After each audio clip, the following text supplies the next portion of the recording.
A very good afternoon to you. Let's take a look at what's happening in the sport. Burkina Faso and Verde lead Group D of the 2018 World Cup qualifiers with 6 points from 4 matches, while Senegal have 5 and South Africa are at the bottom from 3 matches with only a single point. Now, only group winners in Africa will go on to qualify for the World Cup in Russia. This Saturday, South Africa hosts Burkina Faso and Verde have a home advantage against Senegal. We now welcome in studio our digital sports producer, Sipho Kekana. Very good afternoon to you, Sipho. Good afternoon, Pell. Well, before I start, I think it's only fair that I start doing the calculations. Okay. Because we always find ourselves at this point with Bafana. Yes. So if we can beat Senegal and Burkina Faso, then Senegal draws with Verde. Then Verde beats Burkina Faso. Then Burkina Faso loses by 1 goal. Then we score 3 goals. If Senegal concedes 2 goals while Verde does not score an away goal, then we'll qualify. We always find ourselves in a maze where we have to calculate how other teams perform in order to maybe secure a spot. That we've had this conversation before over the years. Every time there's a tournament, we have this conversation. When we played in the AFCON, came back goalless, we had this conversation. When we hosted the World Cup, we had this conversation. And what happened? We got knocked out of the group stages.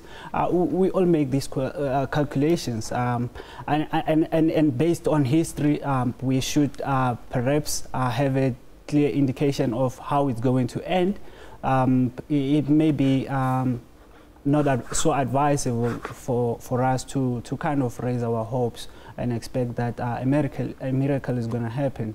Well, there's a new coach at the helm. Maybe we haven't given him the benefit of the doubt. I think this week all I've been hearing Stuart Baxter talk about a lot has been the psychology of the players. I think, I mean, he said yesterday morning that the players play very well at club level, but when it comes to the national squad, there's something in the confidence. And perhaps we, the fans, also contribute to the chipping away of player confidence where we don't expect them to do well. Okay, number one, you're talking about the coach.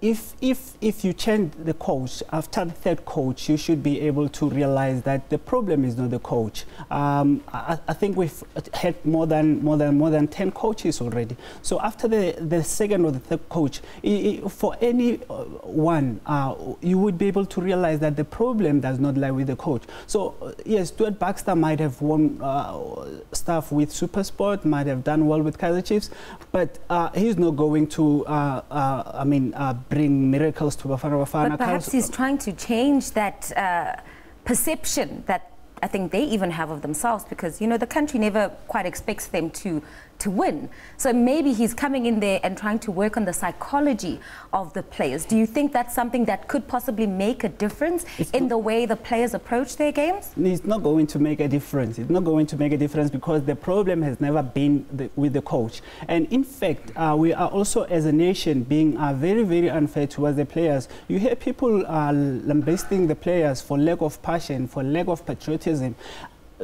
There is nowhere in the world that players will not be motivated enough to play in the World Cup. That is the highest form of competition in football. Every player wants to play in the World Cup. So getting onto that field for the World Cup qualifiers is motivation enough. There is no way that the players can get onto that field and feel that they just don't want to play in the World Cup. They do want to play. It is their wish. For over the years, they've always wished to play against the best in the world. So where's the problem? The fact of the matter is that the quality that is there, I mean, the result can only be the reflection of the quality. If you lose to a team like Cape Verde twice, that should tell you a story. You just don't qualify. You're just not good enough to play against your likes of Brazil. Those are really harsh words. But let's look at the squad for tomorrow. Are you feeling a sense of confidence? There's the return of Dino Ndlovu in the squad. He's obviously been absent, not participating in international football for quite some time, having been sidelined. Kune is back after he suffered from chest issues. So I think the team looks a bit solid. Do you think they could possibly get the result that we desire?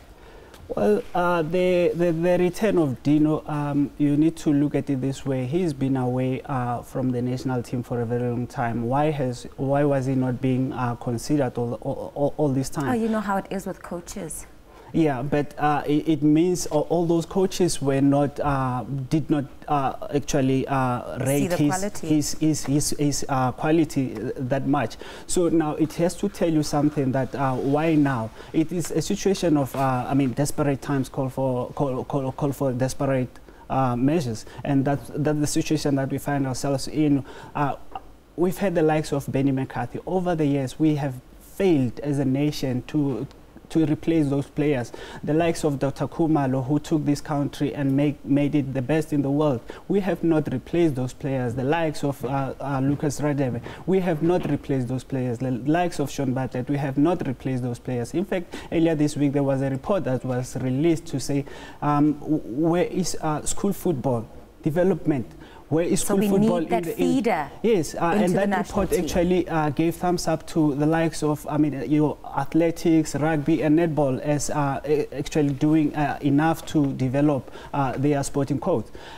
We have about 25,000 schools in South Africa. Only about 5,000 schools are playing soccer. So that's going to actually filter into Bafana Bafana eventually.